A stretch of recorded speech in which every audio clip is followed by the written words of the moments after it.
Tottenham till I die, Spurs Diehards. Tottenham till I die. Tottenham till I die. Tottenham till I die. Spurs Diehards. Tottenham till I die.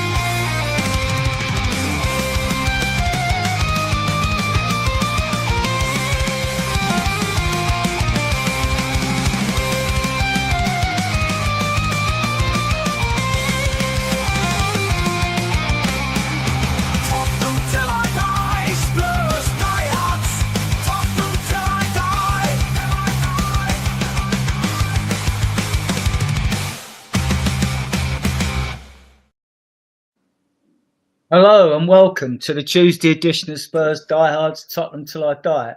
Hope you like the intro. We've got plenty of different intros to play, so we won't bore you with them each time we come on. Tonight we've got a few things to discuss. We'll discuss the new signing or soon-to-be new signing, amongst other Spurs news that we've got, loans, etc., and anything like the guests want to talk about or you in the chat channel want to talk about. There's 15 of you viewing us already. Ian, you can do the chat for me, please, while we're here. And, I can do that. We'll get into the guests. We get Eugene on, a good friend of the show. He hasn't been on for a little while. How are you? Right where you are. I'm doing well. Thanks for having me. Good to be on. Good to be on. And Ian, how are you in sunny Spain? You look brown. Good. I'm good. Getting browner by the day. So showing off the tan. But life's good. Life's good. Spurs is good. And the chat there. Good evening, Graham. Of course, the show is now complete because Peter's here, and it's 7:04. Good morning in Melbourne. Big up, Graham. Yeah, and England chased down 371 to beat India in the Test match. So they got the runs. I think they need 100 odd runs with 6 wickets to go. I'm sure Eugene won't be interested. I came off the beach to see the last hour. Cricket. Right. So, in case anyone knows, we are European champions, and we're going to carry that warm glow inside all through next season, right? And we'll be able to banter everyone because we always tell them, well, what do you win then? So here we go. Spurs news and views. For anyone who who's only come in from work and doesn't know, Spurs signed Japanese international Kota Takai. He's a 24-year-old, 6'4" right-footed centre back. He can actually play as right back as well and left-sided centre back. J-League Young Player of the Year. His main attributes on Brazil Scout. This is aerial duels, composure, marking, strength, and tackling. He makes our 9th centre back. I'm going to hide this so we can see. He's our 9th centre back. I mean, what's your take on this signing? To be honest, in the vacuum, in isolation, sure, why not? But we're just moving like Brighton, like a mid-table team. We have so many center backs, just as many as keepers probably. So the question is, what does that say about Dorrington, about Phillips, about Vuskovic? My thing is, I'm all for bringing in talented players. However, I don't want to block the pathway for the academy kids. Yeah. And after what Levy and Vinay said, the first signing, it was Ben Davis, re-signing him, Tell, and now this kid. I mean, I'm not surprised. That's how we usually do business. But to be honest, I'm underwhelmed. So again, he might be a good talent, but that's not what we need at this point. So.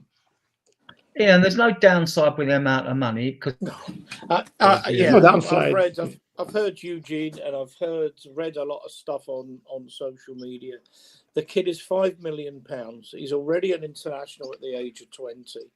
All I've seen is probably all you've seen, which is the little YouTube snippets, and I could probably be made to look like an. I've posted videos everywhere of him. Yeah, well, I've seen it from a couple of people. Yeah, it's. Yeah, I mean, look, they can make me look like an international centre half. I think, given the right editing, but in all seriousness, I like what I see. I think, to me, Eugene, I think the fans can't have their cake and eat it here. The complaint is we want to compete on a number of fronts. Therefore, you've got to have a squad, a big enough, talented squad to do it. I don't think we'll start the season with 9 centre halves. But when an opportunity like this comes along to sign a really talented youngster for what's petty cash in Premier League terms, I think you take it. I think it's the kind of business that we don't do. And let's be honest, if Brentford had signed this boy, if Brighton had signed this boy, the complaint would be, why is it Brentford and Brighton and their analytics and their scouting find these players, and we never do? I'll be honest, I'm not convinced either Phillips or Dorrington will make it. And I think if that's the case, then the signing makes even more sense. Dorrington's been hanging around in the Championship, but he's not been setting the world on fire there. Dorrington looked okay at Aberdeen, but he looked okay at Aberdeen. He didn't look like this is a player just absolutely waiting to come in and play first team football for Tottenham. So to me, as you said, I said this on one of the social media groups, and you picked it up. It has absolutely no downside. Now, that's not to say we have other priorities. I mean, I was on the show on Friday night, and we went through the centre halves and the midfield. And if we didn't sign another centre half, let's assume Romero stays, and we didn't sign another holding midfield player, contrary to what a lot of people think, I don't think it would be a major problem. I could see, for example, Frank starting with Bentancur and Bergvall as in his pivot. And I don't think that I wouldn't be unhappy with that. I think they're both really good players. I think he'll get more out of both. I think the issue is what we've got further forward, and particularly what we've got further forward in terms of experience and what have you. Graham's just made the point in the chat that patience, Eugene, it will all start coming on the 1st of July. And I think the importance of the 1st of July is we go into the next financial year for clubs. And from what I'm gathering, there's a lot of clubs that aren't doing business this side of the 1st of July because they want either the income or the expenditure into the company's next financial year. So, I mean, a lot of contracts end at 1st of July for players, don't they? I think. Yeah, if Tell and Takai were the only signings we were making, or the only type of signings we would make, I would be worried. But I don't think we will. There's already talk that we're well in the frame for Eze. I think Mbuemo's going to Manchester United. I think that's pretty well done and dusted. I'm not so sure on that. We'll talk about that later. Yeah, we could talk about that. And Semenyo, well, there might be some negotiation on the price, but we've got a good relationship with Bournemouth. So if we were getting those kind of players, if we got Eze and we got Semenyo, I think that would be a different ball game. But I actually agree with Graham. Patience. We've got the rest of June, and then we've got all of July and August to make the signings we want. So, let's just keep our heads at the moment. But there's no downside. This guy turns out he's got two feet. Yeah. In a vacuum, I 100% agree. 5 million is nothing. My thought process was that we needed a left-sided center back who can also play left back.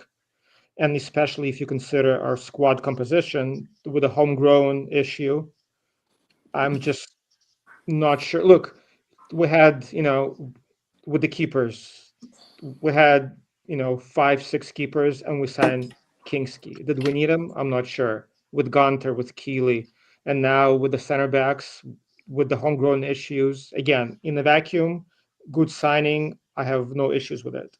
But how does he fit into what we're trying to do? So, yeah, if we get Eze or Embuemo, no issues. But Mm. I've been around for a while. I just have, maybe it's PTSD, Mm. but just looking at Tel and looking at this kid, just not a good feeling. Or just my hunch is telling me, you know, back Mm. to how we did Staying with business you, in the past. Eugene, I don't think the money is an issue at all because we get 17 mil for Hoiberg coming in. We did sign Tell, but Bayern Munich probably still owe us money anyway on top of that. And how that's structured, we don't know how a lot of these deals are structured. They're usually structured with a down payment, and then the rest is amortized over the length of the player's contract. So you're not paying out a lot of money.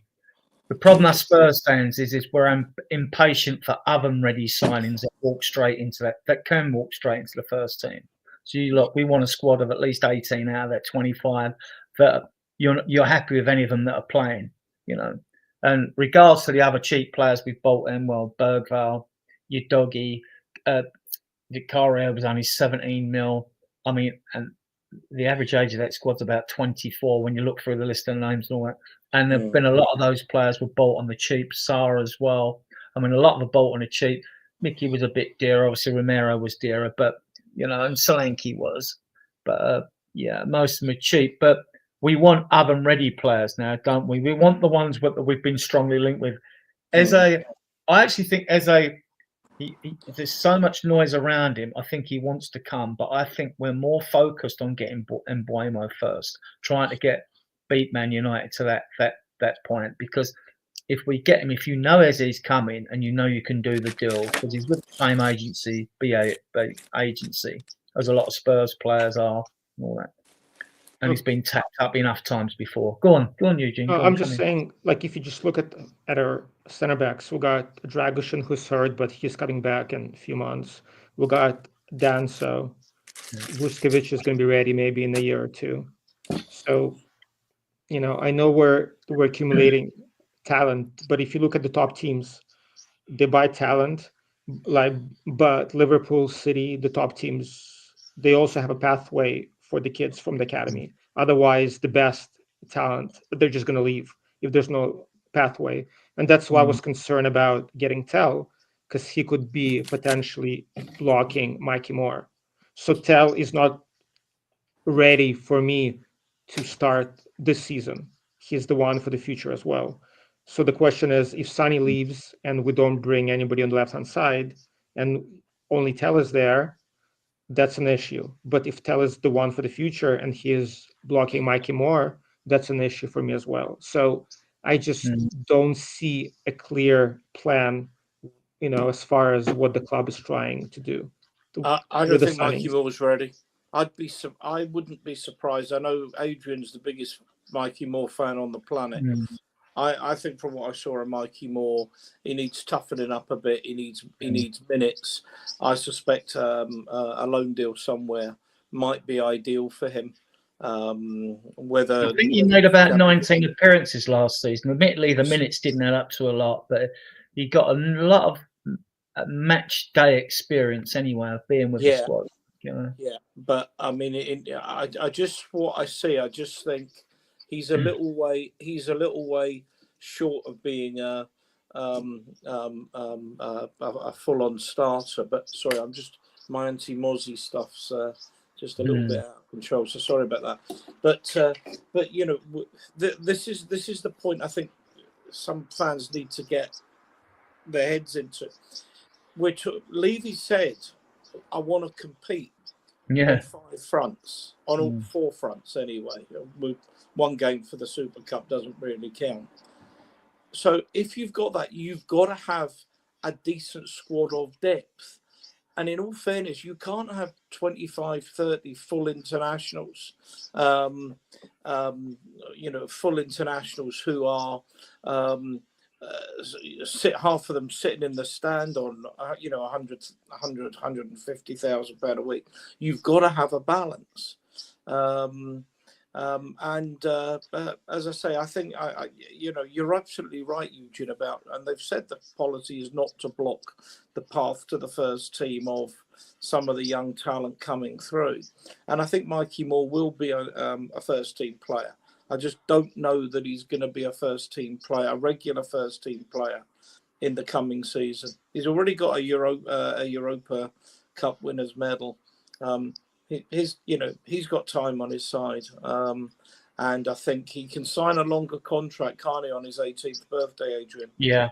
When their players are 16, they can only sign a 2-year scholarship with a 1-year professional contract. So what we do, we go and nick players from other clubs when they're young, and they come and nick ours as well. So it sort of swings and roundabouts like that, But he wants to sign anyway. He wants to start. I mean, I if you want me to put my money anywhere, it would be that Mikey Moore signs. I would hope they would sign him on something like a 6-year contract, and then let him go somewhere on loan where he'll get more game time and really develop. Like West Brom with Mason and maybe Lancashire again at West Brom. There's a lot to be said for that, or Birmingham City with Chris Davis. With Chris Davis. Somewhere that will give him minutes, play people that know him, where he can really develop his game, and he needs to develop a little bit physically as well. I think. I mean, the boy's still 17, so that would be my gut. There'll be plenty of opportunities for Mikey Moore. Plenty. I mean, we've seen a lot of them. I don't know if you have, Eugene. Do you think there's a possibility that Ange thinks he's that good? I'm keeping him. Ange? Oh, yeah. Oh, sorry, Ange. What we're talking, Frank. I mean, personally, I'd loan him out for a year. But again, my question is, let's say in 2 years, Mikey Moore is ready to contribute. But Tell is also young, right? And Tell, in 2 years, I think he'll also kick on. So then in 2 years, we will have 2 players on that side to contribute. But now, I just don't see Tell being good enough for us to start. And again, it depends if Sonny leaves or not. But just that money that we're spending on youth, like the 40 million that we spent on Archie Gray, 30 million on Tell. I mean, that's Eze right there. That's Emblema right there. So I have no issues buying talent, but not at the expense of the first team, especially if Levy is coming out and saying that he wants us to compete, which is BS. But still, just on Tell. I mean, there's the under-21 tournaments going on in Slovakia at the moment. France just got through to the final. Tell scored. He had one disallowed goal, which was a good goal, and he scored. He scored the winner. So they're through to play Germany. England are through to the semi-finals as well. I think we beat Denmark. I'm not sure. Can't remember. Yeah. So Tell's been doing it. Odegaard wasn't so good, apparently, according to the write-ups. That's just information for the 55 of you that are viewing us, which is fantastic at this time. Yeah, so you're not a big Tell fan then, Eugene? I mean, again, in isolation, he's a good young player, but I just don't see what the plan is. If the plan is to buy youth and rebuild with Frank and hope that Frank can coach them, that's one thing. Okay, cool. But I just don't see a plan to compete. That's my issue. Again, I know it's early. Maybe it's my PTSD, talking from. I mean, I had super high expectations last season. After we finished 5th under Ange, my expectation was, and everybody was saying, this is the window for us to kick on. And we only signed Solanke for the first team. Now expectation is a bit different. Now it's, Frank has come in. We need to stabilize the squad. We need to get back in top 7. And my concern is that there's no ambition to actually kick on and compete, for top 4, top 5. So we'll see. Yeah, I want 3 oven ready players brought in myself. Just on the Thomas Frank thing, because this is where there is no transparency and things won't become clear. until pre-season. Players that are training until we actually start playing these pre-season games, and then we'll all be looking at the 11 he picks because he'll watch them in training, and then we'll all have sharp eyes on the bench because we think, he likes these he's got on the bench, and then we'll all take note of, hang about, who's he left out the match day squad? You know what I mean? Well, that probably won't happen in pre-season friendlies, you know. I mean, it's not a rocket science, right? We've seen Tell play last season. Yes, he was energetic. Yes, he has some moments, but it's obvious he's just not good enough to start for us right now. So we'll see. I don't know. Again, like, it was interesting. Ange said he needed senior players to come in, and he was sacked. But Ange was adamant that we need reinforcements in the first 11. Frank so far hasn't said anything. So again, my worry is that Frank was brought in to spearhead the youth movement, right? He's like, hey, you're a good coach. Our squad is young. We're gonna give you some more kids. Coach them up. That's my concern. Ian, was you as alarmed as I was to hear, this is a few days ago, and some of the reports that Frank likes Richarlison and Basuma? Yeah, I was a bit, but I think they probably, when do the players come back for pre-season? 7th of July. Right, it's the latter. They start coming back. I think it's the latter part of the first week in July, which might actually be the Friday or Saturday, actually late. But some might. I mean, and then the rest come back the following week. But when you got a new manager, it's sort of players like to get in a bit early, show their face. Sure. So, we will. Oh, Eugene's just gone. We will see what Frank wants to do. Personally, I hope Richarlison is one of those that goes, because if you are looking for oven ready, it may be we need to, to move a few on. I hope Romero's not one of them. I've said that, but Richarlison is one that we could get money for. Decent money for. Son is another one that maybe they'll decide after the Asian tour.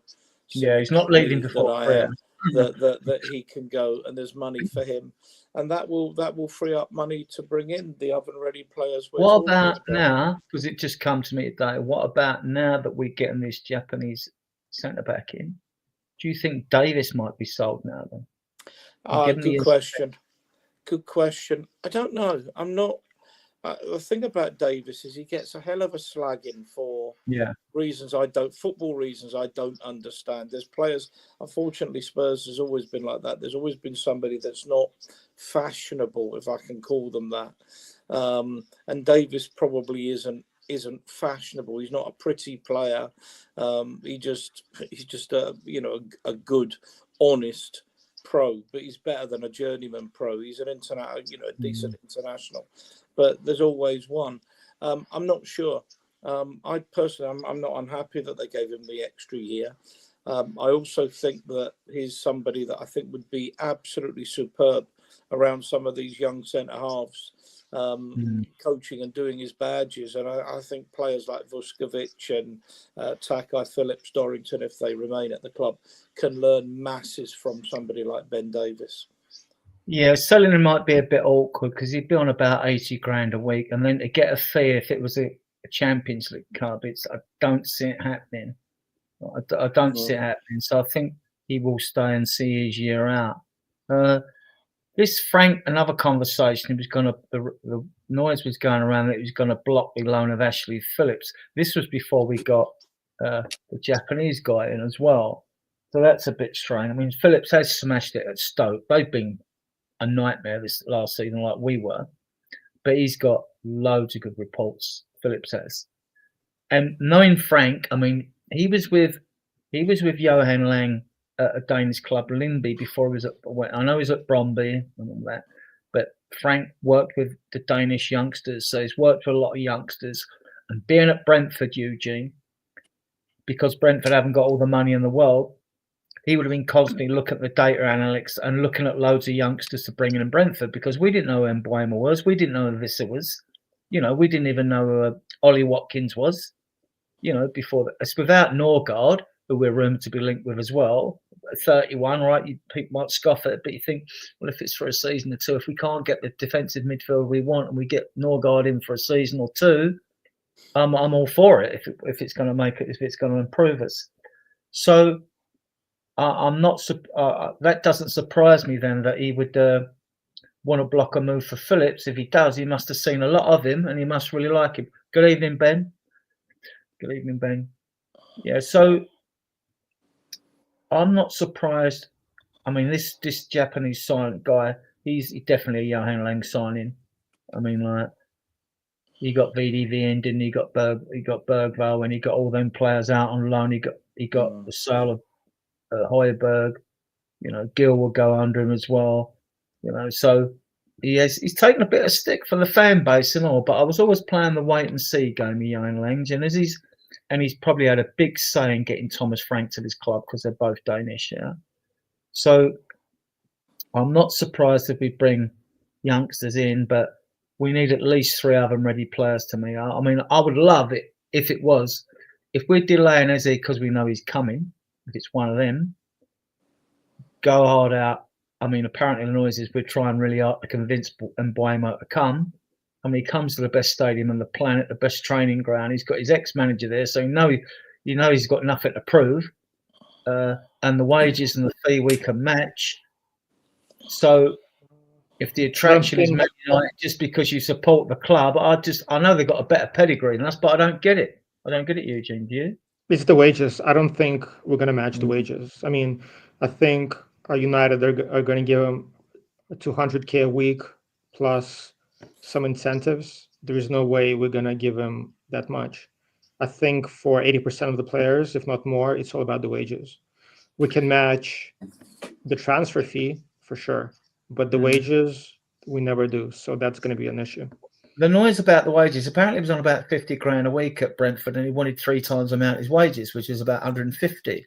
Yeah, Ben, he could be. It's nothing in stone on this. Adrian, I think he wants to go to United. I mean, actually, well, he supported who didn't support? I mean, most fans around the planet. I mean, so many support Man United. They've got a fantastic European pedigree anyway. You know, they're like the Real Madrid and Barcelona of UK, aren't they? So I get that wanting to go. But they can't offer Champions League football, and we can offer 200 grand a week in wages, which I think which is more than what he's after at Man U. I don't think we'll give anybody. Well, we might not. I don't know, but I'm saying you can make up if you've got a pay structure that was like 170 grand, Sonny's on or whatever, right? And that's your limit, right? You could make the rest up by saying to the guy, right, we'll give you a £5 million signing on fee if you don't want to break your pay structure. You can there are ways of getting around it if you want to keep a certain pay structure so you don't want every other player in the team come knocking on your door wanting more in wages. There are ways around it. But I mean, I don't think if this was a done deal, why hasn't it been done? I mean, this is the other thing we get. I like your take on this, guys, either of you. I mean, they turn around and say, other clubs get their business done quickly, blah, blah, blah. Well, you can when players have not got a lot of interest for other clubs in for them. And we can go and get, Danso and get a deal done relatively quick. But if you just when I say all the big clubs they don't. Not when it becomes a top player. These always take time. You've got 2 contracts. You've got the player's contract and you've got the merchandising contract. They're separate things, right? And also, if you just take Kuna at Man United, they activated his release clause on the 1st of June, right? So to do that, they've had to have a conversation, agree that the player wants to come, talk to the agent, talk to the clubs and all that prior to that. How many days that took, I have no idea, right?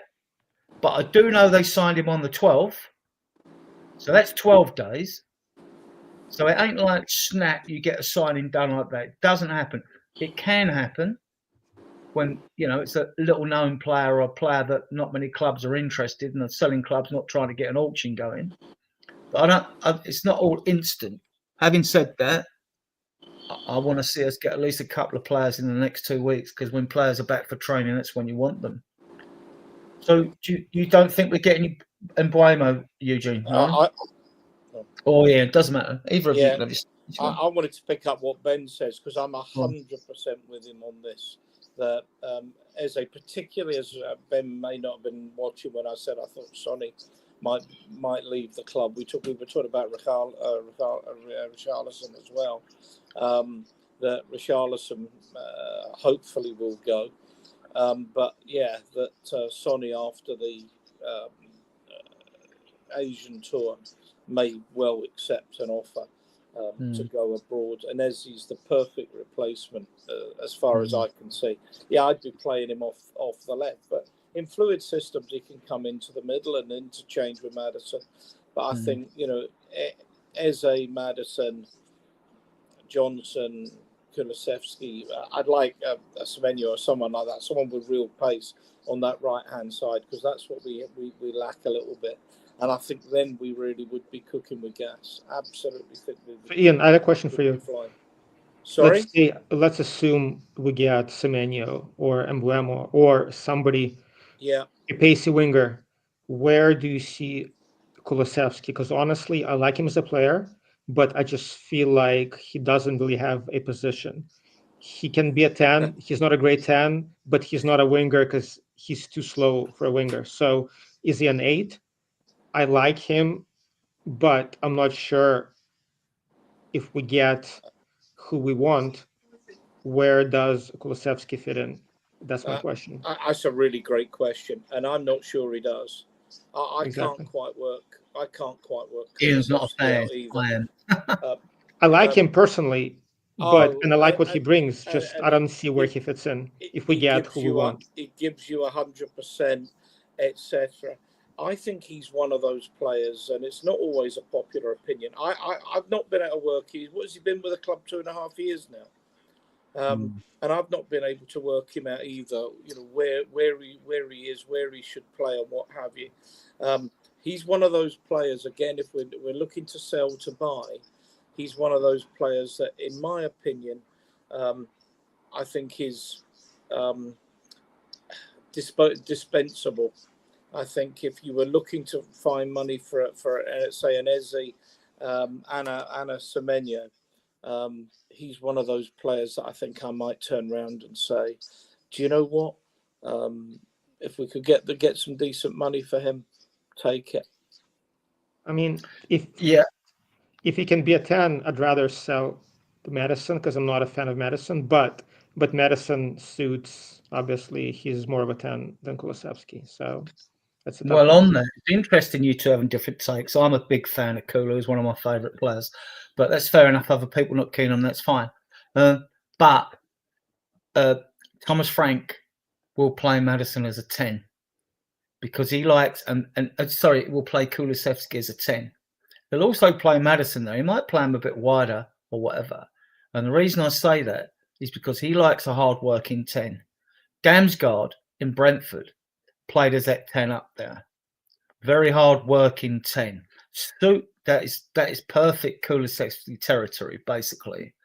So I see him being alternated. They might play together. They might not, because we don't know if we're getting Eze in. We don't know if Mbeumo's coming. Personally, I'm not paying 70 million for Semenyo. Bournemouth have sold so many players, they don't need the money. Kirkers is going to Liverpool. The centre-back's gone to Real Madrid. They're going to up the price. If you want Semenyo, we're not selling him. We want 70 mil for him. I'm not paying that for him. I'd rather go and get Kudus off West Ham or Bakayoko off of PSV, or is it PSV in Holland? Yeah. Is it? I think so. But Adrian, or even Concalves. There are other wingers I would go and get. And the other thing about Semenyo, although he's quick, right? Mbeumo had 20 goal contributions last year. He scored goals. Semenyo doesn't score enough goals for me. He doesn't. I don't care how fast you are, how tricky you are and all that. You've got to be able to score goals, right? And he doesn't score enough for me. So, Eugene? I agree. And you mentioned Adrian. Oh. No, go. Yeah. No, I'm saying, Adrian, you mentioned Kulusevski at a 10, which I guess makes sense, but I just don't think he's good enough of a passer or even a scorer. There's so many times where he holds on to the ball too long, he misses that through ball. I've never seen him, or maybe only a few times, him putting in a through ball to a striker. Yeah. And he's not really a scorer either. So he's kind of a, he's in, again, I like him. I like his strength. I like how he links up play, but maybe he's more of an 8. I'm not sure. He On got a lot of goals Semenyo, last I agree year. with you. He I'm got a lot of goals 100% and with assists Eugene on last this. year. If you go and look up his goals and assists last year in all comps, it'll be something like 12 and 12 or something like that, or close to that. I did delete all the posts here. I had all the top goals on this, but I deleted them because the season ended. Like, so Yeah, his but record. just going by eye test, he just misses so many opportunities. He is just. Well, this is me. where we're all hoping that Frank, and he is a pitch side coach, is going to be honing these players to play, far. I mean, you realise them when I've seen him play mainly 4-2-3-1 Brentford. I know he can change the style a little bit, but it's usually very fast on the break, and it's usually about getting a triangle of 3 players to overload on the left or on the right, and get forward quickly, and then with the opposite fullback. So if it's the triangles on the left, then the right hand fullback will sit back probably and make the third central defender. Right? If you attack the other way, the opposite happens. It's vice versa. But they do attack quickly. They all work hard. He does rely on pace up front, which might mean that, as Ian has alluded to, that Son does get sold. Sonny will be the one that makes this decision, though. He's got the year of contract. He doesn't have to go. If he decides, like, job done, I've won a trophy, I'll go now, that's fine. If we keep him even as an impact sub for Europe, because we're in the Champions League, with all of his experience, I'm all for it. I'm not bothered either way.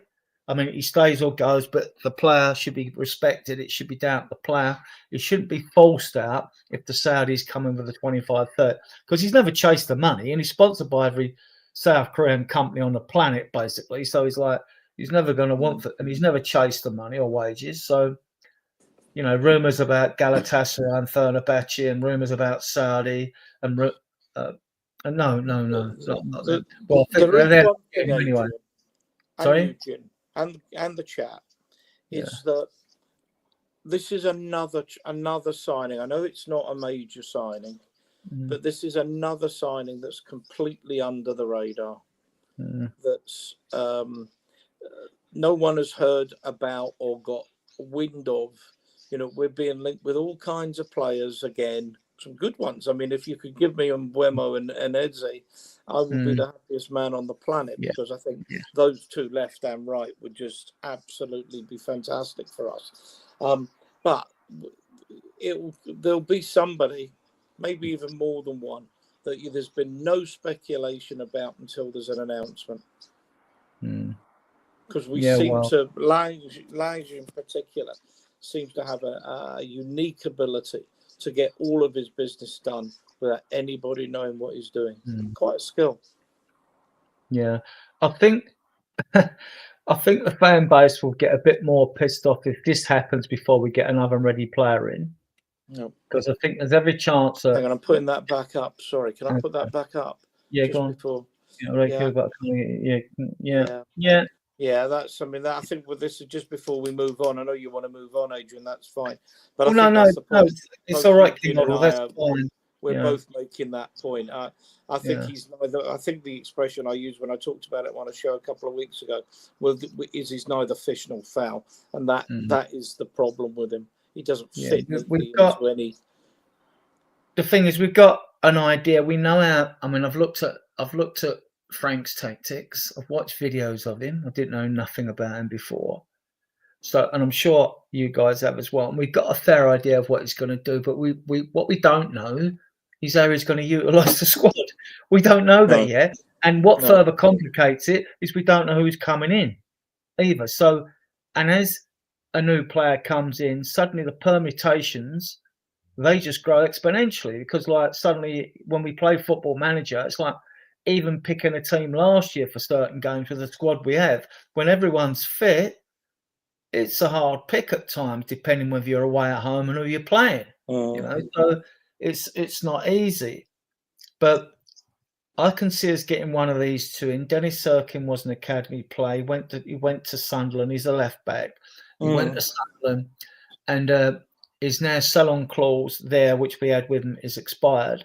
But we're interested in him because of the academy homegrown. Because at the moment we can only field a 22-man squad now that Whiteman's gone, goalkeeper, for academy trained players. So as a left back, and then Carl Walker-Peters, his contract's up now at Southampton in July. He's on a free. He would love to return to the club, boyhood club. I mean, when he was at the academy, although he's right-footed, he played on the left. He played on the left for England when they won the Mini World Cup back in his earlier years, and he can play on the right as well. Not, they don't get you off seats, but I could see him, if it's to be able us to have an additional foreign player added to the Champions League squad, and it's not going to cost. Well, Walker would cost nothing, so I think he's favourite. They'll just give him a signing on fee, and I don't know what he's on, 80 grand a week or something like that.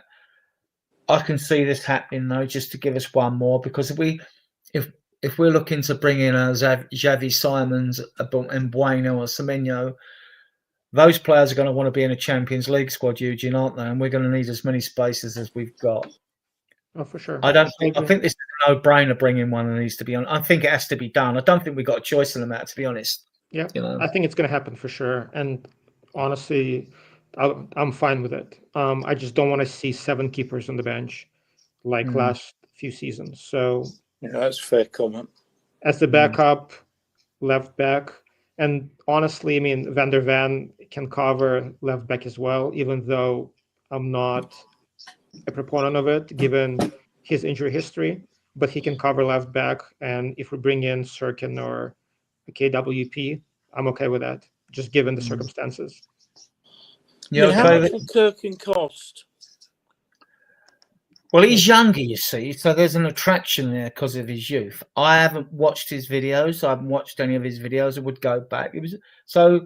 Sunderland got promoted, so he must have had a decent season, because most players do when you're promoted. So how much would he cost? I think you might be looking at 25, 30. Yeah, well, that's what I was wondering. No way, Adrian. That's crazy. You don't think so? He's 23. Well, I think that's what they might ask. I don't think we should be paying that. I'd take Walker-Peters back. Yeah. This is why I think we're going to take Peters, because he's going to be cheap. You can bung him a signing on fee, and you can give him, whatever, 80, 100 grand a week. I think you'd bite your hand off. He probably wasn't getting that. I don't think he was getting that at Southampton.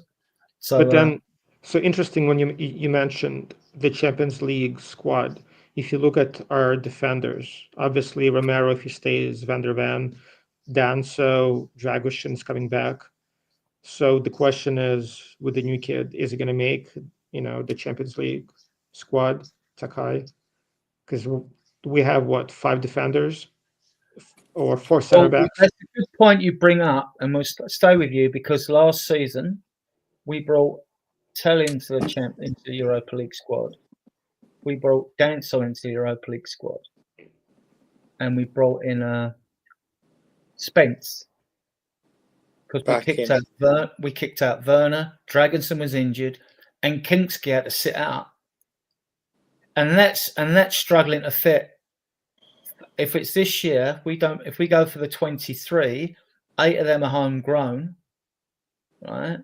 That leaves you 15 foreign, not the 17. Right? If we don't bring in one of these, then it's 14 foreign players. And if we bring foreign players in, they're virtually going to work. It won't be written in contract, but they want to be like, look, I'm coming if I'm in a Champions League squad. That's why I've come. Right? Then, this is Will Franks has got to make his first hard choices. Who, unless we sell Richie and Basuma, who I'd like to see gone, that would free up 2 spots.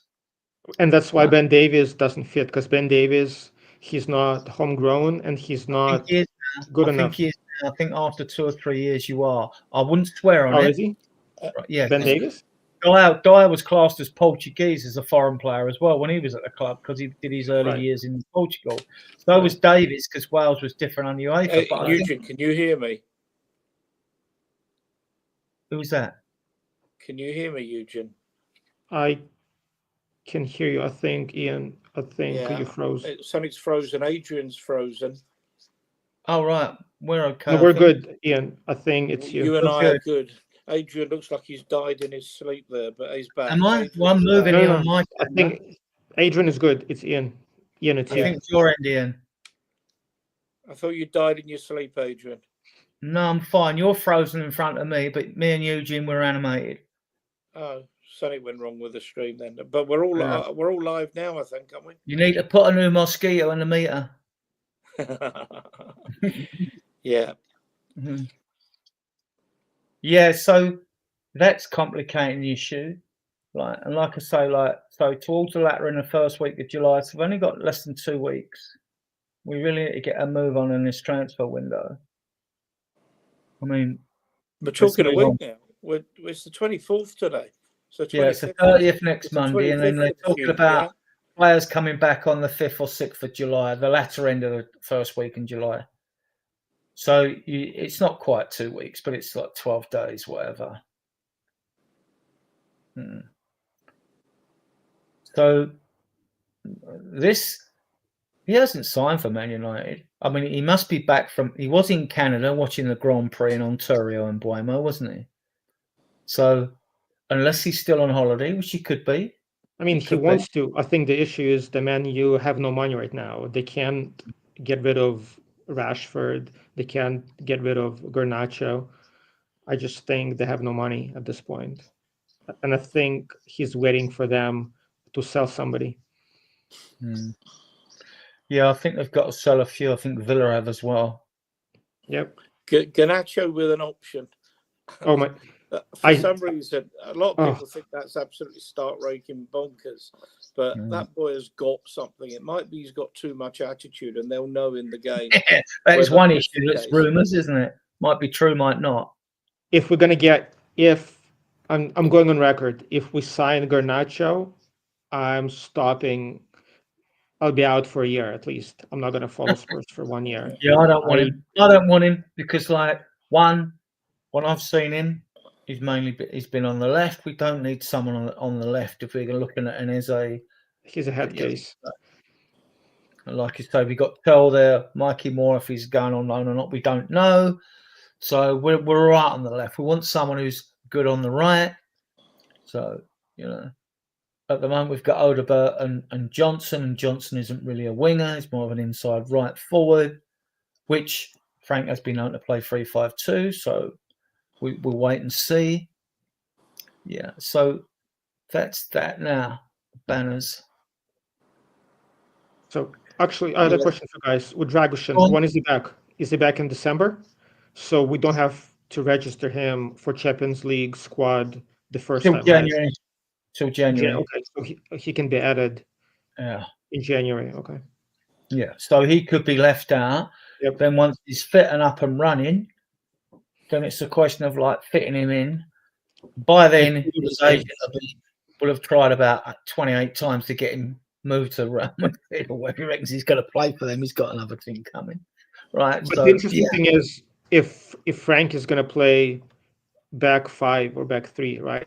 If that's the case, then we need an extra center back in the squad. So it's just interesting what Frank is going to do with the back line. I don't believe Romero's going anywhere. I would hold him to his contract for another year. And then if he kicked up a fuss or he didn't do well under Frank and wanted to go, then I would sell him then for 35, 40 mil next year. Because by that time, our other centre-backs will have got another year's development under their belt. So I'm keeping Romero. I'm not letting him go. And I don't think he can kick up a fuss because he's won a trophy. Different if we hadn't won nothing. So haven't got the money anyway. They haven't got 70 mil. No, but what we don't know, Adrian, is how good Vuskovic and Takai are at this stage, at their ages in the Premier League. But Vuskovic has already played for Croatia. Takai plays for Japan. It's like these kids aren't bad players, but Premier League is a different level. Champions League is a different level. Vuskovic to me, and I did post videos again recently. because he's come and they've got to decide what they're going to do with him, whether they loan him again. He came from Magic Split. We paid 12 million for him, I think, as a 16-year-old. He smashed it at Advert Split. He smashed it at the Polish League. He smashed it at Westerly with Alfie Devine out there. I watched this kid. I haven't seen a better centre back at that age. But I couldn't tell you if he's going to do well in the Premier League or not, because you don't know until they're here. But he is quality, though. He just looks, I mean, he's good in the air. Might not be the quickest. He's a good tackler, good marker, good blocks, scores goals. I mean, he's got this little sidestep and shuffle when he can go past the player when he decides to go forward like a Romero.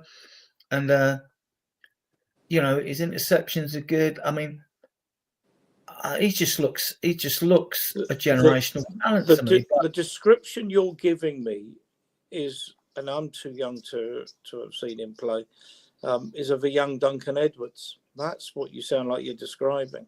Duncan Edwards was the boy most likely. I don't know how old he was. Was he 20, 21 when he died in the Munich air disaster? I can Google that and find out. But he was already an established England international. Bobby Moore might not have got a look in if Duncan Edwards had lived. And he plays on the left, and he can play on the left as well. I mean, technically, he's just for a centre half. I mean, when you go on Brazil Scout and all that, they compare him. Closest comparison is Gavardio at Man City, who's not a bad player, is he? Let's be fair, right, Gavardio. I mean, let's be careful. Like right now, Yeah. Vuskovic, just given his physical attributes, he's superior to anybody else he's playing against. But in the Prem, it's a different ball game. In the Prem, he'll match up against others who are physically just as big and strong, if not bigger, stronger than him. So him being the biggest kid is one thing. I've seen a lot of kids who are physically bigger than anybody else, and they're really good. But once they match up against others on their level physically, they struggle. So I wouldn't be as bullish on him yet. Maybe in a couple of years. But I've seen a lot of players coming in, even from Italy, from Germany, from big leagues, and they struggle in the Prem, given the intensity, right? So for a kid of that age, I think it's too much of an ask to expect him to come in and kick on right away. He's got a couple of full caps for Croatia, and I don't know exactly he's got. I mean, they have a habit of producing good players, don't they? Croatia, Krankovic, Perovic, and they've done well in World Cups and European competitions, come close to being in the final and all that. But just this player. I mean, sometimes you get a player that's that good that just it doesn't work for him in the Premier League and it works in the foreign leagues. I mean, like when we get the argument of like young players abroad, right? They're developed faster or quicker than they are in the UK, right? Fine, I get that, but you have to bear in mind that the clubs abroad haven't got the money to go out and buy players like Premier League clubs have. So they push their youngsters early and they develop quicker. And also, like you just nailed it on the head, Eugene, basically. When they develop, they're not developing a league where they don't get no time on the ball like the Premier League. They're not having to develop in a league which got the pace of the Premier League, so they get a bit more time on the ball to develop as a player. And I think that helps them.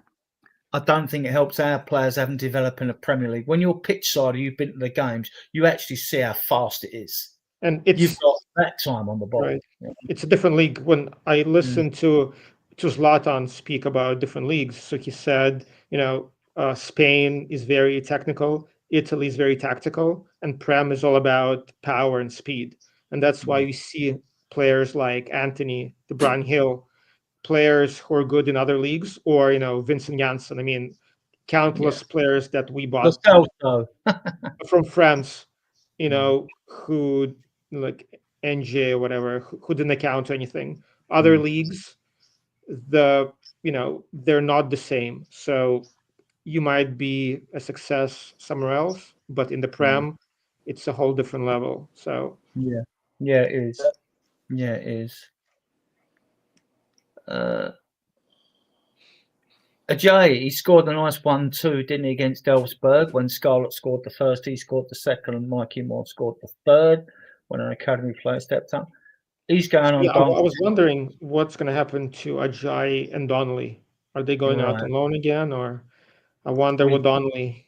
I Yeah, really like Donnelly. I wonder if Frankie's going to give him a chance. there are a few players. I'll bring the academy players up. Actually, he's going on loan. That's good for his development. He's only 19. He's 19.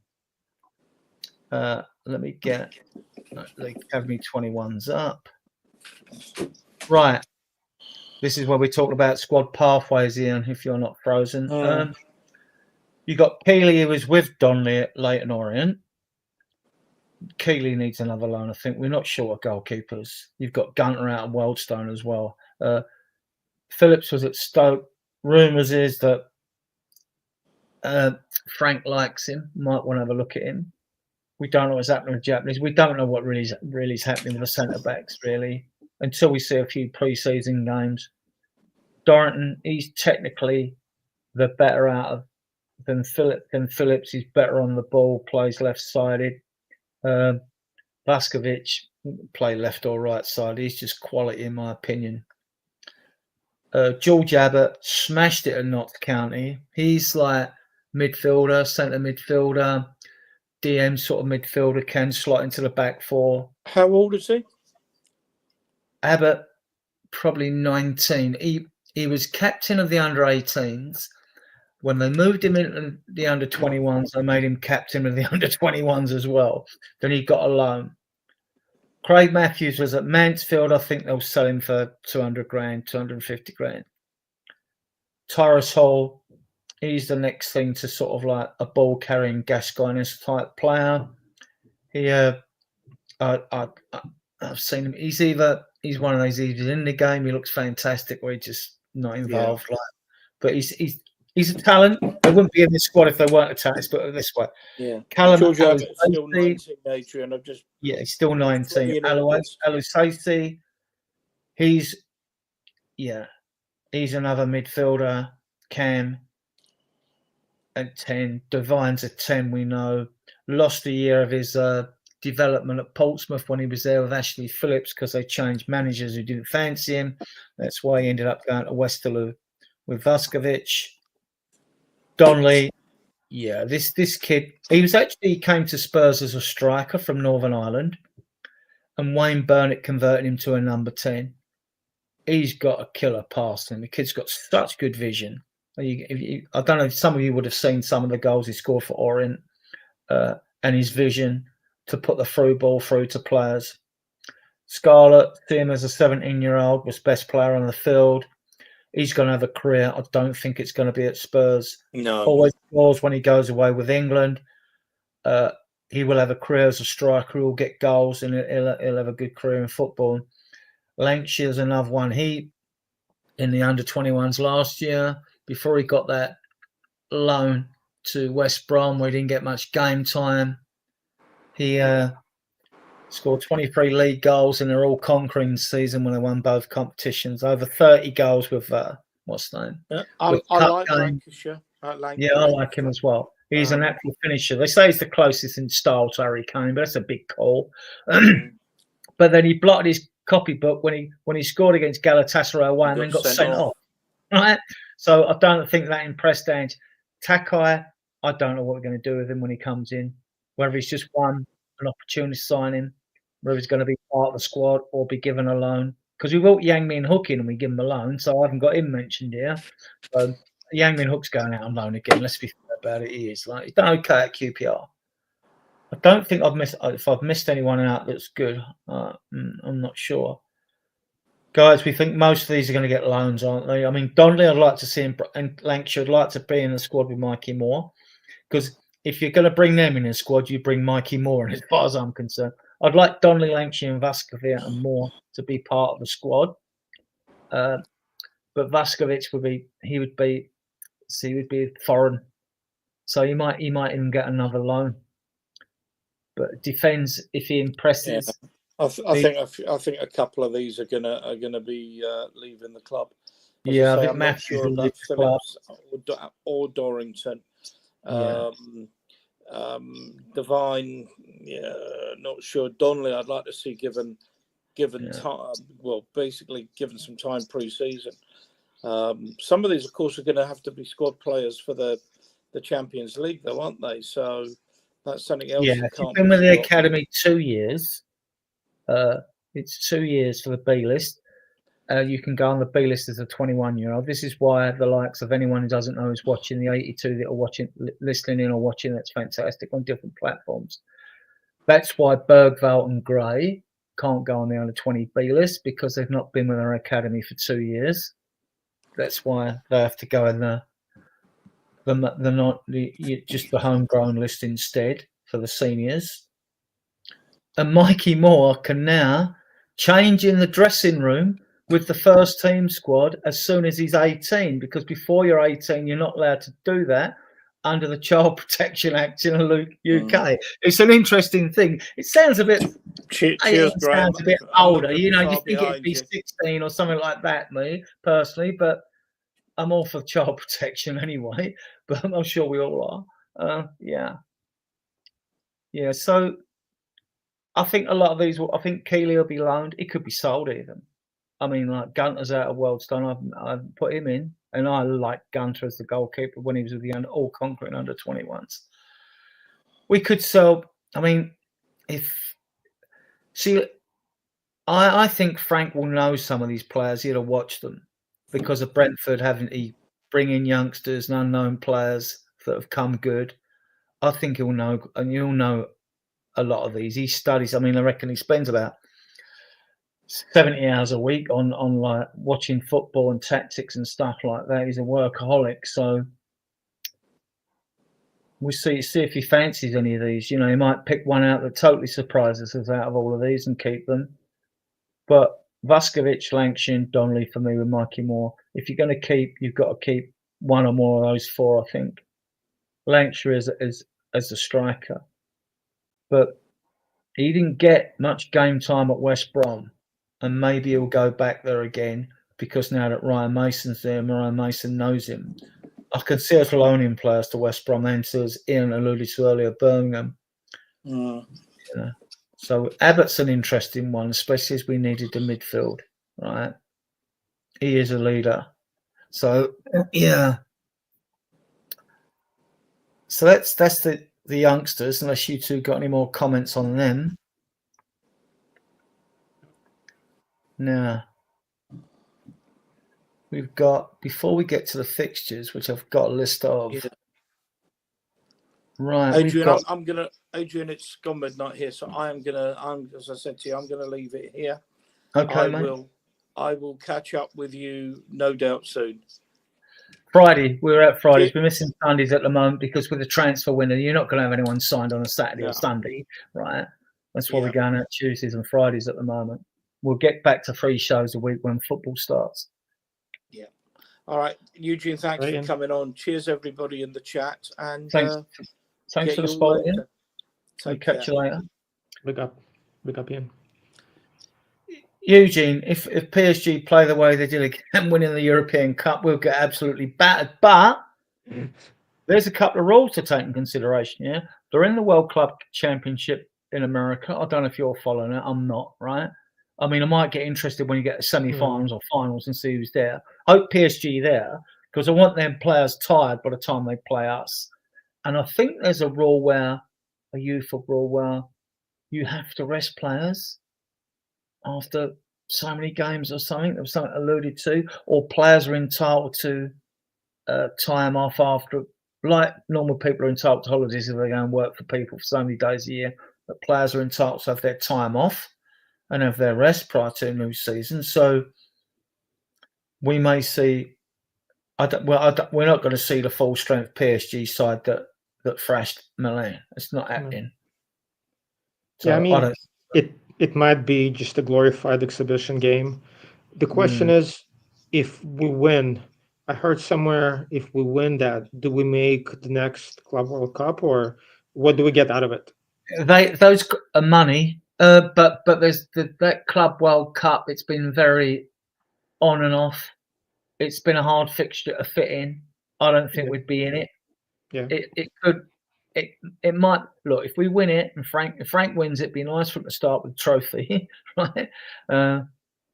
Yeah. I mean, it's like a European Community Mm, Shield. I mean, yeah. obviously, it'd be great to win.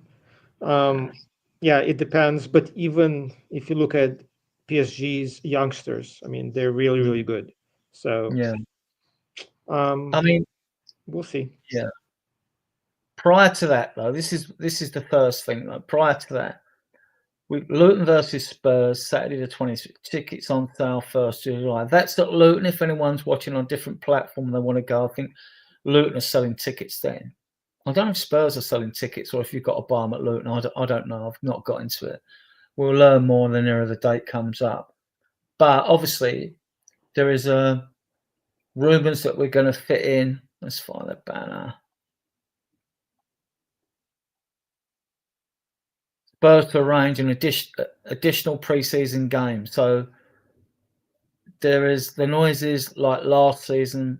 We'll arrange another pre-season game before the 26th of July. And there'll be a game played behind closed doors. I'm all for this, for Frank to get as many games to watch the players. So I'm all for this. So we'll probably play an amateur league side or semi-pro league side from one of the lower leagues at Hotspur Way.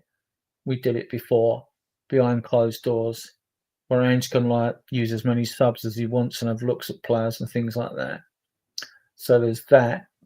And then, like I say, prior to the tour games, I mean, prior to that, Eugene, we got Arsenal away in the Kai Stadium in Hong Kong on the 31st of July. Then the 7th of August, we got Bayern Munich at the Alliance Arena in Germany. That's in a mini tournament. Don't know who the other team will be, or I think it'll only be one other team. They normally are. And then we've also got the club will take part in the Kupang Play Series South Korea. We know we're playing Newcastle, and the last time in there we played a K League team. Well, it was an All Stars team, wasn't it? So I think it'll be the same again. Just out there, that might be Sonny's last game in a Spurs shirt. Yeah. So I'll be glad when I get back to football because I like discussing the games. And then the actual season starts on Saturday the 16th of August. So that's after we've played the Super Cup final on the 13th. There's a bit of a noise going on. Why wasn't our game put back to the Sunday? Because we're playing on the Wednesday here, and then we're playing Saturday. We're playing the Super Cup on a Wednesday, and then playing on the Saturday. But that's the Premier League for you. What do you think of these fixtures, Eugene? These are the first 9. Now, there will be cup games in between because all these games are on Saturday, but we don't know who we get in the cup. I've got all the pots almost done for the draws of the European Champions League, but we'll have to do a separate show on that later. So, what's your take on this? It's not a bad fixture list, to be fair. I mean, it's good to play City early, I think. Yeah. West Ham, I mean, we should be able to beat them easily. Villa, yeah, I mean, it's a good list, not too difficult. Some tough games, but overall not too bad. Yeah, I'm glad we got Man City early. When their fans see that, they'll have gone, "Oh my God, not Spurs again." I mean, they will, and then like everyone will write us off as usual. Oh, we won't get nothing at City, but we seem to have their number.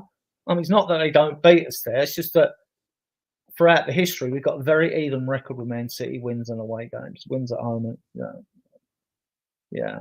Burnley was a good starter at home, isn't it? Yeah. But normally they have a bounce. So worst ways, if we aren't clicking worst ways, you're looking at a draw.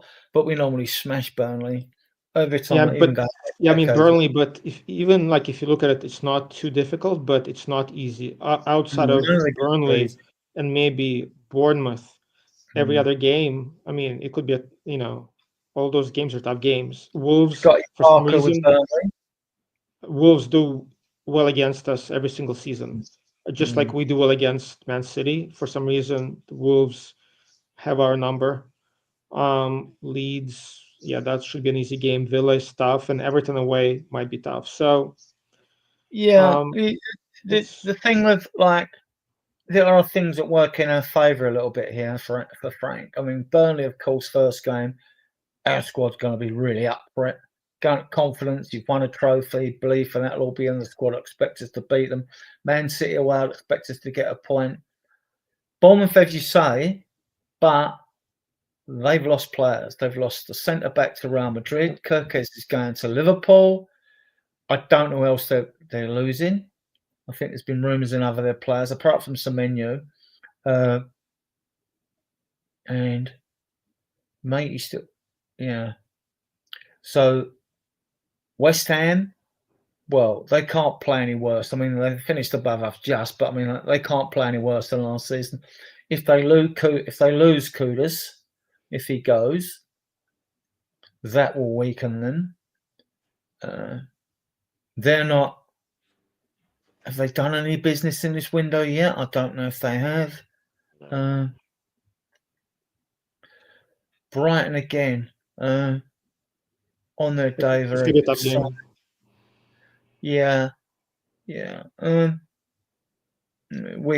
We was like, what's that hangover from from winning the Europa when we played them though. So like, yeah, normally we beat them actually. They're like, yeah. So you're right about Wolves home and away. They're just one of those teams, you know. Ipswich, fun enough, have always been one of those teams against us as well. But Brighton, I don't know if any of their players will be cherry picked or not.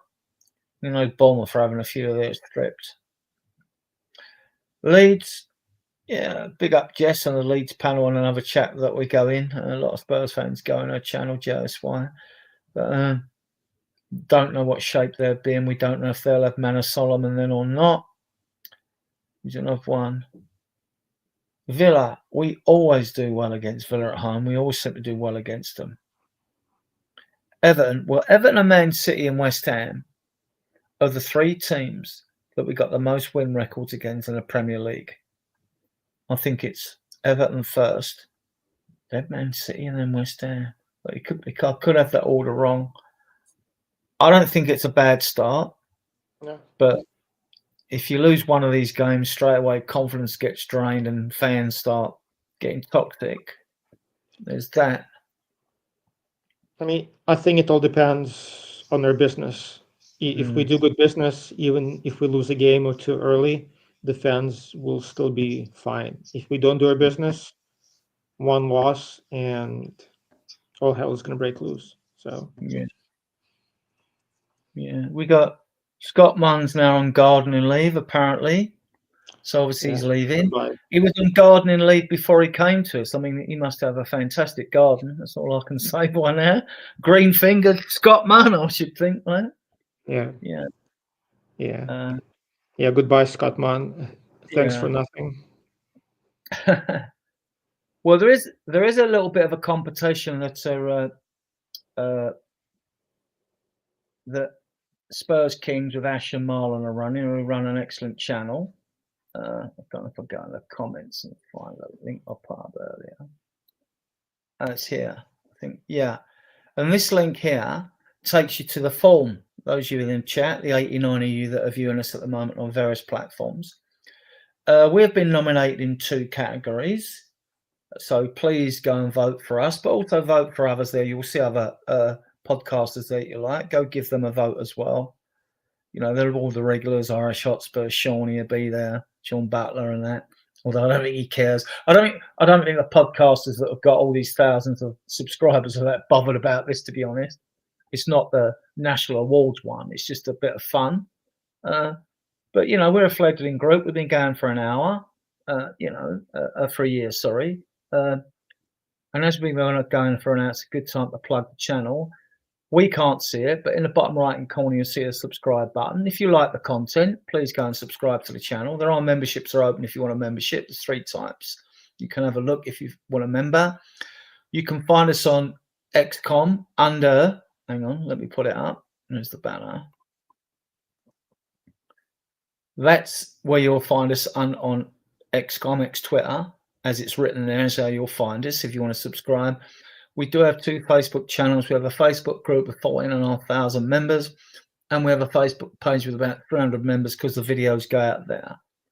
We also have a WhatsApp group that Eugene's in as well, and we mainly use that Eugene as a sync to pull guests for shows. If you're interested in coming on a show at all, everyone's welcome to come on Spurs Diehards, but we would need your phone number to add you to the WhatsApp group. That's all there is to it. Thank you for your support. Yeah, thank you for your comments in the chat and your questions, and especially a big up to those that bother to watch us on playback. So we'll scroll back on the banners. Right. This is the squad as it stands at the moment. 27 players.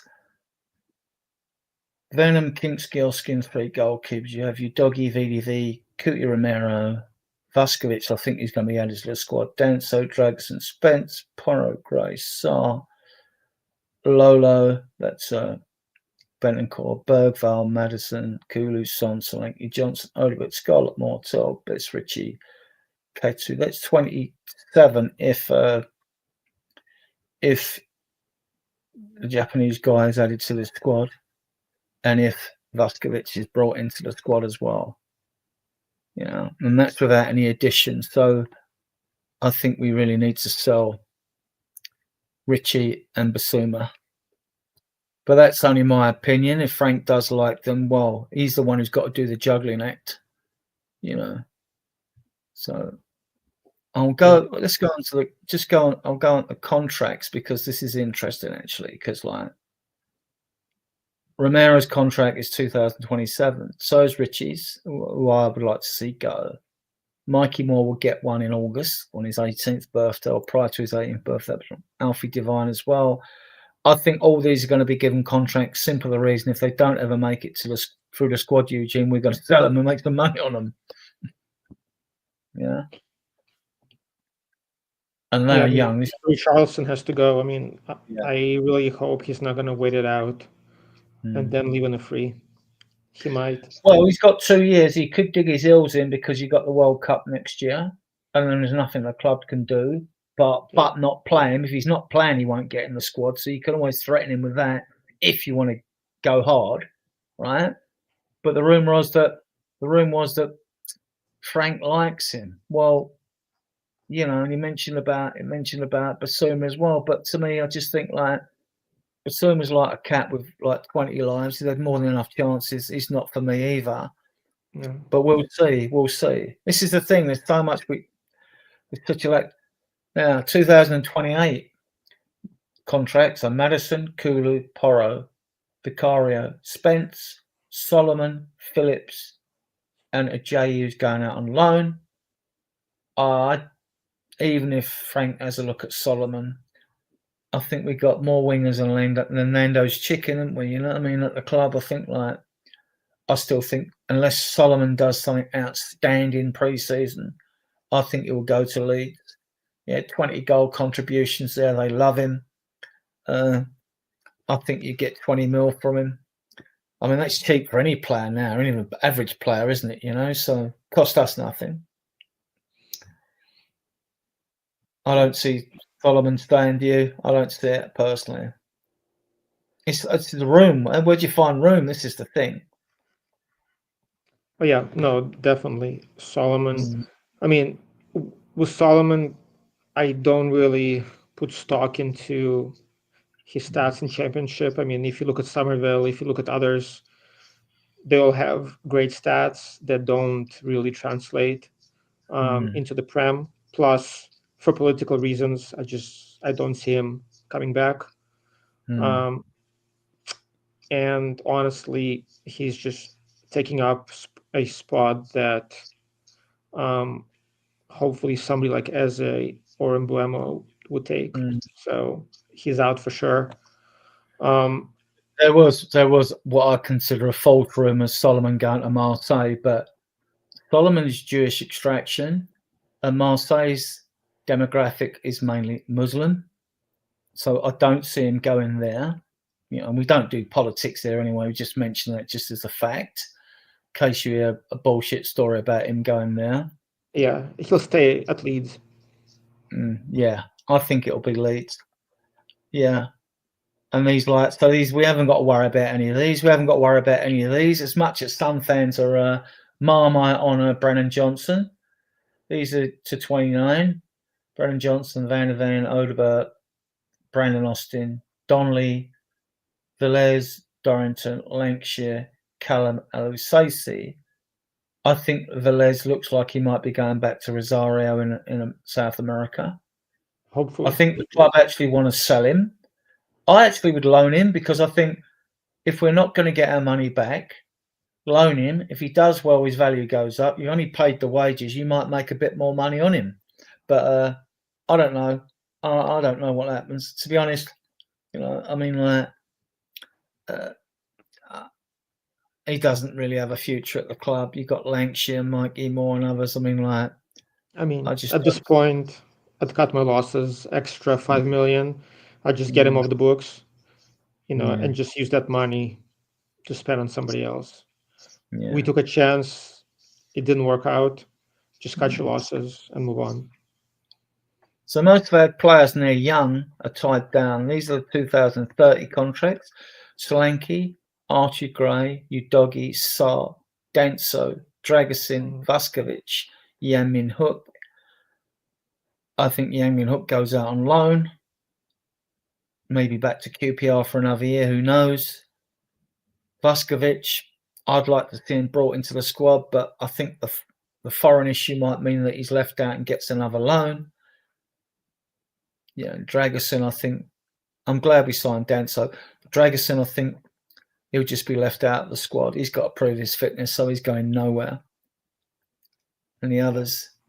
And I posted a video of Gray actually in all the groups, like the WhatsApp groups of Expert and all that, because although Bergvall overtook him in like as being a fan's favourite, people should go and watch these videos of Archie Gray that I posted earlier, because this kid is a bowler. And I don't think he's been given fair justice by him. And then the longest contracts are Kinski, Bergvall, Tell, and Takai. Because Takai comes in, it's going to be 5 years and a year's option. That's what the standard contracts are now for players. So that's it on them. Now I've neglected the chat. I don't know who I've missed out. If you've got any questions in the chat, get them in, please. If you're still with us. Great channel, says Pete. Thank you. Hello all. Big up Adrian, Ian and Eugene. Thanks, bud. Graham, hope you're well. Yeah. Good evening, Graham. Armis plus 8. It is late in the UK and people do have work, but we're just experimenting with the time to get more people to watch. And it seems to watch because we've got 96 viewers on all platforms. So it's working staying up late, but the 96 might be more in non-UK time zones. But yeah, Peter, we've had that on the wages thing. I think you can actually give people bonuses and signing on fees and perhaps get around it, but I get the argument on the wages. In that Aston Villa match, Moore was bullied. Yeah, there was one game he got taken off at half time. I don't know if it was Villa again. I can't remember. Spurs give a kick lunch. Brings another one in young centre, but I've played for clubs that have better run than this. Let's go. Yeah, I get it. Until we actually get that first oven-ready signing in, we're going to get this. I think we're going to get we're going to get Carl Walker-Peters in, and that'll be the fans will go toxic again, Eugene, won't they? Depends on who else comes in.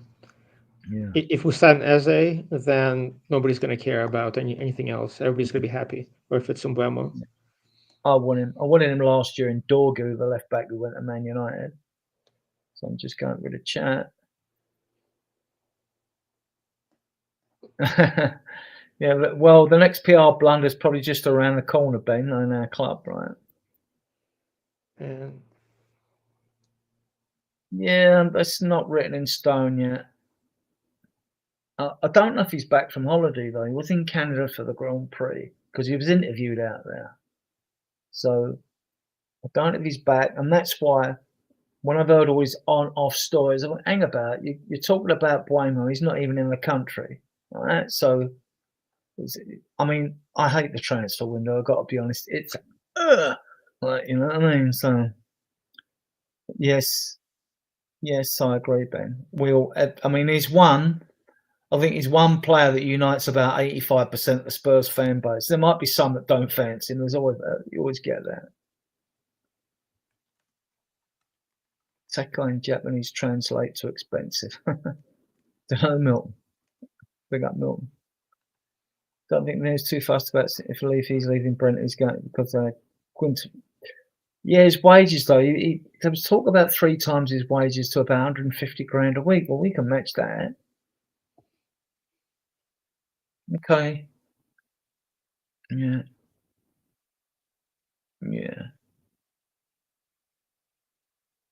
Yeah, sort of left wing, left inside forward, Cam, number 10. Yeah, he's multi, isn't he? No, I wouldn't say he's mostly a 10 because he gets into positions to score from deeper. I mean, like, he's just a good footballer that can play anywhere, basically. Yeah. Let's go for Milton again. Yeah. Yeah. Well, things are not going to become clearer for the next couple of weeks. In the next 2 weeks, I expect us to get at least 2 of them ready players in. You're more optimistic than me, Adrian, for some reason. Only because the players are back, and like Frank will want them in. I mean, at least he'll want them in before they go away on the tour. So, worst ways you'd be looking at the end of July, because if that Luton game's the 27th, Saturday, and then they're off on the flight, you'd want by the end of July. So it's the 30th on Monday, because I've got a dental appointment. So you're looking at worst ways 5 weeks to get this squad, to get 3 of them ready players in. Yeah, but when was the last time it actually happened? I mean, Solanke, we brought him in, I think, mid-window, but that's pretty much it. I mean, I don't recall in the past multiple years where we brought in Auburn-ready players early on in the window. I don't think it ever happened. We did. In January, we brought in Kulu and Bentancur. In January, but not in a what's name now. Exactly. No. So that's why, honestly, my expectations are pretty low at this point. Yeah, I get people's lack of optimism on this. I get it because of previous history. But what's your take on? Let's talk about what's your take on Levy's sit down with Venai? I mean, it made me want to puke. A lot of it was PR, but the bit that caught everyone's attention was him saying, "Oh, I want to challenge for the Champions League and Premier League. We want to win them." And I was adding that conversation to Peter Charrington coming on the board because he's based in the Bahamas. So he'll have a lot of contact with Vivian Lewis, Joe Lewis's daughter, and they've got the Enoch Trust. And I think that is a game changer for Enoch, either selling a majority of their shares to an outside buyer, or for us to actually start spending some money. What was your take on it with Levy saying it? Because we can hold his feet to the fire now. Now he said it. He said it. Now he's got to back it up. I honestly don't pay any attention to PR. I mean, because it's just that it's spin. I mean, obviously, Levy's going to come out and say that he wants to win the league. What else is he going to say? He's not going to say, "I want to challenge for top 4," right? So, but I just feel like it's all talk. It's all PR. I don't put any stock into what Levy is saying at this point. Even when managers speak, I don't really put too much stock into what anybody says. I just want to see action. So when they came out with a statement, where they said they sacked Ange because they want us to compete on all fronts. And when I saw, you take that statement and then you look at their business, it makes no sense. So when Levy says he wants to challenge for the league, let's see who he brings in. Right. That's all. At this point, that's the only thing that we can look at. Right. We're going to end it here, guys. I mean, Eugene's got to go in 5 or 10 anyway, but we haven't got much more to talk about. We don't just waffle here at Spurs Diehards for the sake of waffling. we sort of covered everything. It is the transfer window. It's not very newsy. It's mainly complete and utter BS that's being spread out there at the moment with low tier media. Even upper tier medias are posting loads of crap, in my opinion.